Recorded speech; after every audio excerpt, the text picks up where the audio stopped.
A comienzos de los años 80, el mundo estaba cambiando de ritmo. Las computadoras empezaban a entrar en los hogares, MTV acababa de nacer y la cultura pop se volvía global por primera vez. Las películas de ciencia ficción dominaban los cines, el futuro parecía cercano, brillante e inevitable. Estados Unidos salía de una década difícil, la economía se reacomodaba, la tecnología prometía una nueva era, y en medio de todo eso, una industria joven estaba creciendo más rápido que cualquier otra, los videojuegos. En pocos años pasaron de ser máquinas ruidosas en arcades a estar en millones de livings en millones de hogares. Atari se convirtió en sinónimo de jugar. Las consolas se multiplicaban, las empresas aparecían de la nada y los cartuchos se vendían como disco de oro. Entre 1978 y 1982, el mercado explotó. No solo en popularidad, en dinero, en promesas y en expectativas. Cada Navidad era más grande que la anterior, cada lanzamiento prometía una próxima revolución, cada compañía quería su pedazo del nuevo imperio digital. Pero había un problema. Nadie estaba frenando. No había reglas, no había control de calidad y no había límite. Solo una carrera por lanzar más rápido, más barato y en mayor cantidad. Mientras el mundo celebraba el futuro, la industria del videojuego estaba inflándose como una burbuja perfecta, hermosa, brillante y a punto de estallar. Y un día llegó 1983.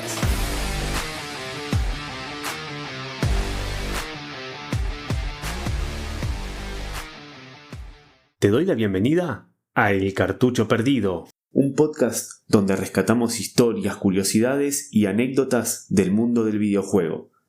Esas que a veces quedan escondidas entre manuales viejos, consolas olvidadas y, cartuchos que ya ni sabemos dónde están.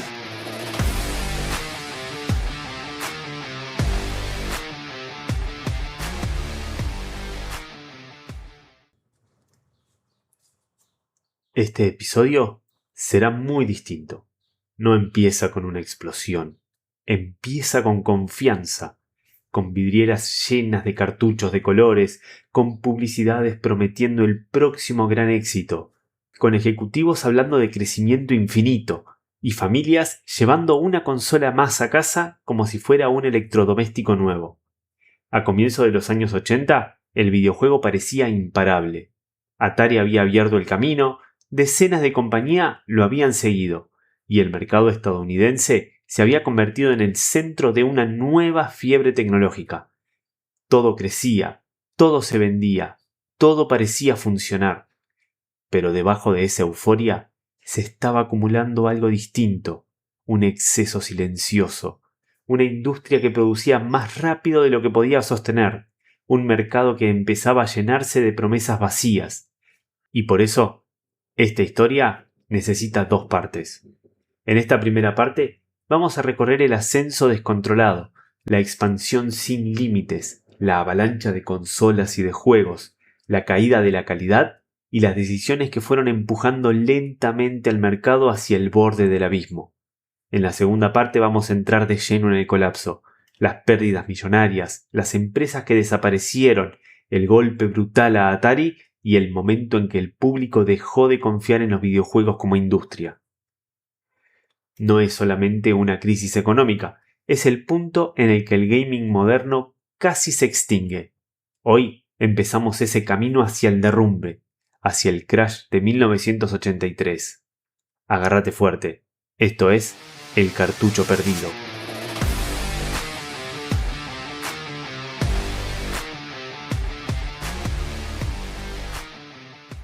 A comienzos de los años 80, el videojuego no parecía una industria frágil. Todo lo contrario, era un negocio en expansión constante. Las ventas crecían año tras año, las consolas estaban cada vez en más hogares y los arcades seguían siendo templos del entretenimiento moderno.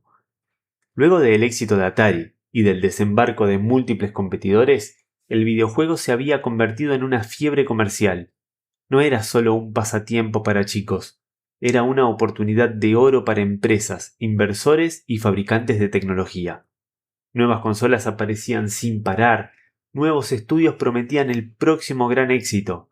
Las tiendas ampliaban estanterías enteras dedicadas exclusivamente a videojuegos. Todo indicaba crecimiento, todo indicaba futuro. En ese contexto, nadie hablaba de límites, nadie pensaba en saturación. La lógica era muy simple. Si el público quería videojuegos, videojuegos iban a tener. Había que producir más, mucho más. El mercado estadounidense, el corazón de la industria en ese momento, se había transformado en una carrera desenfrenada por lanzar primero, vender rápido y ocupar espacio en las vidrieras. El éxito de Atari había demostrado que el negocio era real. En el episodio anterior, vimos cómo las consolas secundarias habían mostrado cuántas empresas querían una parte del pastel, y durante un tiempo pareció que ese pastel era infinito. Pero mientras las cifras subían y el optimismo dominaba las reuniones corporativas, algo empezaba a gestarse debajo de la superficie. No una crisis repentina, sino una acumulación más bien silenciosa, un exceso, porque cuando todo crece demasiado rápido, sin control, sin filtros y sin pausa, la caída no suele ser para nada suave.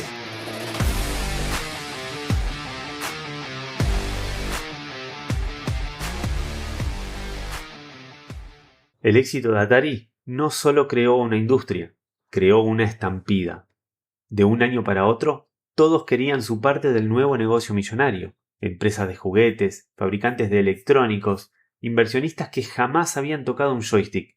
Si Atari vendía millones, la lógica era simple. Había espacio para 10 Ataris más. Y así empezaron a aparecer consolas por todos lados.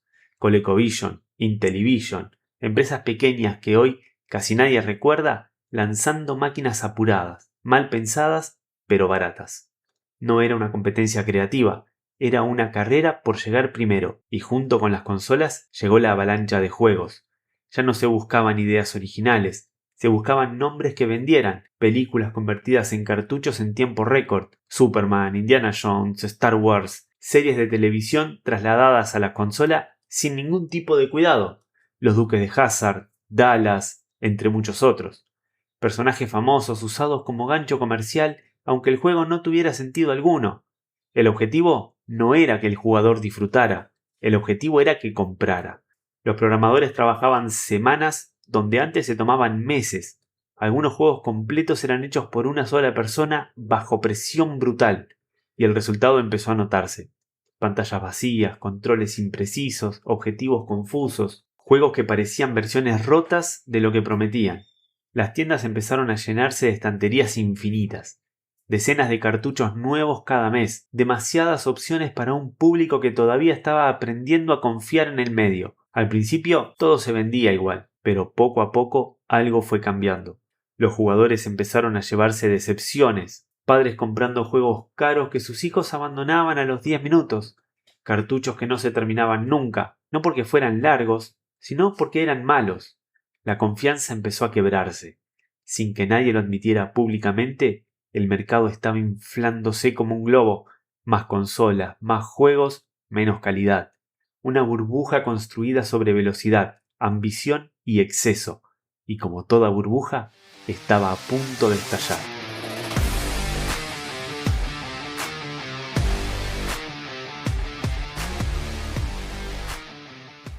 Hacia el año 1982, el mercado ya no crecía, se desbordaba.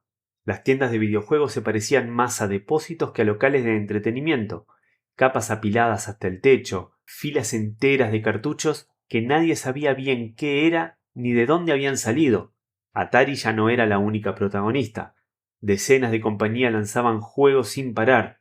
US Games, Imagic, Apollo, Mystique, 20th Century Fox Games. Algunas sacaron títulos memorables. Muchas otras inundaron el mercado con productos a las apuradas. Un ejemplo brutal fue Pac-Man para Atari 2600. Era el juego más esperado en la historia de la consola. Atari fabricó más cartuchos que consolas existentes en ese momento, convencida de que todos la comprarían. Y sí, vendió millones, pero también decepcionó a millones. Gráficos pobres, un parpadeo constante y un gameplay muy inferior al arcade original. La gente lo compró por el nombre, y aprendió a desconfiar. Después de eso vino el golpe que ya es leyenda, ET. Atari pagó una fortuna por la licencia, le dio a un solo programador 5 semanas para desarrollar el juego completo para llegar a la campaña navideña. 5 semanas. El resultado fue confuso, frustrante y prácticamente injugable para muchos. Millones de copias se fabricaron, millones se devolvieron. Por primera vez, los videojuegos empezaron a acumularse en las secciones de saldo. Pero no era solo Atari. Había juegos lanzados sin pruebas, copias baratas de éxitos famosos, títulos con cajas espectaculares y contenido vacío. Algunos eran tan malos que parecían bromas. Algunos ejemplos. Entombed, un juego de laberintos donde no había instrucciones claras, el mapa se generaba casi al azar y con errores de código. Muchas veces eran laberintos que no tenían una solución. Literalmente podías quedar atrapado sin poder avanzar. Años después, los programadores admitieron que parte del código estaba mal y nunca lo arreglaron. Otro ejemplo, Air Raid, uno de los juegos más extraños de la historia. Gráficos extremadamente básicos, enemigos que parecían píxeles sueltos, sin contexto, sin historia y sin un feedback claro. Muchos jugadores no entendían si estaban disparándole a algo o a la nada. Otro ejemplo, Snake, donde el peligro aparecía de forma errática y sin un sentido visual. Algunos juegos muy controversiales, y acá entramos en uno de los sectores más bizarros del Crash. La empresa Mystique lanzó juegos porno para la Atari 2600, entre ellos Caster Revenge, donde el objetivo era violar a una mujer nativoamericana. Sí, escuchaste bien. Beat'em and Eat'em, uno de los juegos más infames jamás creados. En él, el jugador debe movilizar a 2 mujeres en la parte inferior de la pantalla mientras intentan atrapar el semen que cae de un hombre masturbándose en la cornisa de un edificio. Si logran atrapar todo el semen, las 2 mujeres se miran y se lamen los labios. Jugabilidad absolutamente absurda, mucho shock value para poder vender rápido. Las tiendas grandes se negaban a venderlos, pero de todos modos circularon bastante. Todos estos juegos tenían algo en común. Eran hechos demasiado rápido, sin un control de calidad y buscando vender antes que pase la moda. No importaba si eran buenos, importaba que existieran. Y cuando el mercado se llenó de esto, la confianza murió. El mercado ya no tenía filtro. Cualquiera podía lanzar cualquier cosa y el público empezó a hacer algo nuevo. Dejar de comprar. Las ventas bajaron, las devoluciones subieron, los locales empezaron a perder dinero. Los distribuidores se llenaron de stock muerto. El videojuego, que hacía poco parecía el futuro de la tecnología doméstica, empezaba a verse como una moda que se había salido de control. La burbuja ya no estaba inflándose, estaba crujiendo.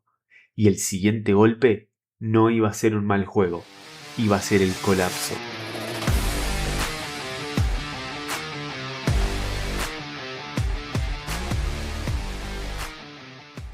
En 1983 no hubo una explosión, hubo algo peor, mucho silencio.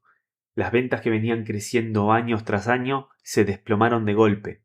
En 1982, la industria del videojuego en Estados Unidos movía más de 3.000 millones de dólares. En 1985 apenas superaba los 100 millones. No fue una crisis, fue casi una extinción. Las tiendas empezaron a liquidar cartuchos a precio de centavos. Juegos que meses antes costaban 30 o 40 dólares se apilaban en cajas de oferta como si fueran revistas viejas. 5 por $1, llévese todo. Y aún así, no se vendían. Los distribuidores cancelaban pedidos, los locales devolvían stock, los depósitos se llenaban de juegos que nadie quería. Las empresas empezaron a caer como fichas de dominó. Y Magic, que había sido una de las desarrolladores estrella del momento, cerró. US Games desapareció. Apollo Games quebró. Decenas de estudios chicos murieron en meses. Incluso gigantes como Mattel Electronics, responsables del Intellivision, abandonaron el mercado del videojuego por completo. Pero el golpe más fuerte fue para Atari. Atari pasó de ser la empresa más valiosa del entretenimiento electrónico a perder más de 500 millones de dólares en un año. Warner Communications, su empresa madre, entró en pánico. Despidieron a miles de empleados, cancelaron proyectos enteros y finalmente terminaron vendiendo Atari en partes. El símbolo de la era dorada se estaba desintegrando. Los medios no hablaban de una crisis pasajera, hablaban del fin de los videojuegos. Revistas financieras lo llamaban una moda fallida. Analistas aseguraban que el público se había cansado para siempre. Los inversores huyeron del sector. Para 1984, decir que trabajabas en desarrollo de videojuegos era casi admitir que estabas en una industria muerta o en bancarrota, y el interlocutor huía pensando que ibas a pedirle dinero prestado. Las consolas desaparecieron de las vidrieras, las secciones de juegos se achicaron o directamente se eliminaron. Las grandes cadenas dejaron de apostar por el formato. El videojuego doméstico, como fenómeno de masas, había colapsado, y durante un tiempo el mundo creyó que no iba a volver jamás.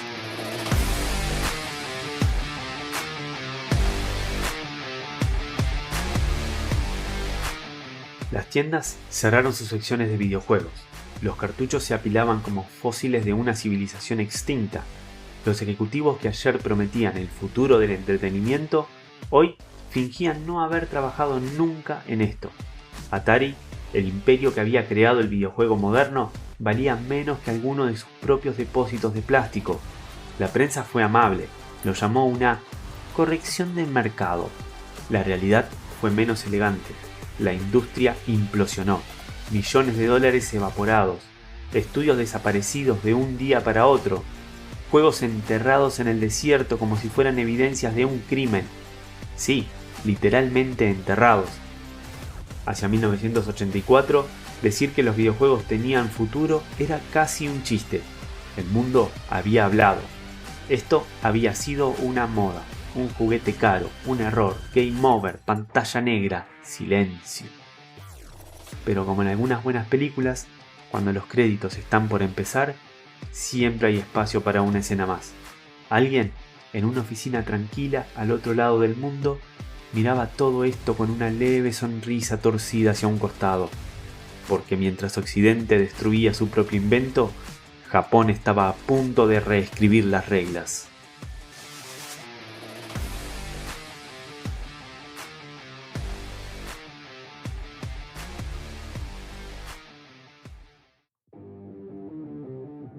Te doy las gracias por escuchar este capítulo.